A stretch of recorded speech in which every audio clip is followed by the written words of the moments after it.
भाजपचे प्रवक्ते संबित पात्रा यांच्यावर माफी मागण्याची वेळ आली आणि इतकंच नव्हे तर पश्चात्तापाकरता संबित पात्रा यांच्याकडे 3 दिवस उपवासही ते करणार आहेत असं त्यांनी म्हटलंय। भगवान जगन्नाथ पंतप्रधान नरेंद्र मोदींचे भक्त आहेत असं वक्तव्य संबित पात्रा यांनी केलं आणि यावरून प्रचंड टीका झाली।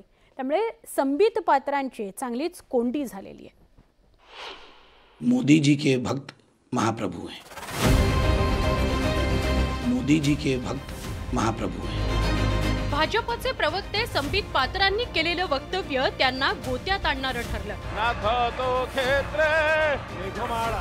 ओरिसाच्या पुरीतील भगवान जगन्नाथ पंतप्रधान नरेंद्र मोदींचे भक्त असल्याचं अनाकलनीय वक्तव्य संबित पात्रांनी केलं होतं।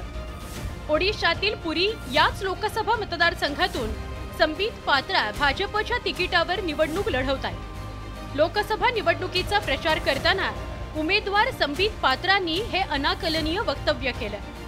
25 मेला पुरीमध्ये मतदान होणार आहे, पण त्याआधीच केलेलं हे वक्तव्य संबित पात्रांना महागात पडलं, कारण विरोधकांनी या वक्तव्यावरून जोरदार हल्लाबोल केला। भगवान जगन्नाथ मोदी भक्त इस तरह का बयान संबित पात्रा ने दिया है। पागल है वो। भगवान जगन्नाथ पंतप्रधान नरेंद्र मोदींचे भक्त असल्याचं वक्तव्य अंगलट आल्यानंतर संबित पात्रांचे डोळे उघडले।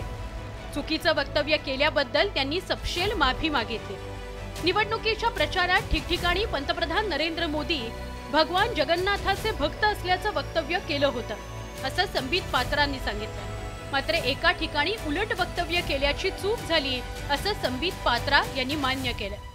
एक स्लिप ऑफ टंग के लिए भी मुझे महाप्रभु जी से क्षमा याचना करनी चाहिए और मैंने निर्णय लिया है कि मैं उसके लिए उपवास भी करूंगा। निवडणुकीच्या प्रचारात नेते आणि कार्यकर्ते प्रचार करत असतात। प्रचार करत असताना नेते भाषण करून मतदारांना आपल्या पक्षाकरता मतदान करण्याचं आवाहन करत असतात। असंच मतदानाचं आवाहन करत असताना संबित पात्रांनी चूक केली। अर्थात त्याबद्दल त्यांनी माफीही मागितली, पण मतदारांनी त्यांना माफ केलं की नाही हे आता 4 जून रोजी निकालानंतर स्पष्ट होईल। Bureau report, news 18 Lokmat.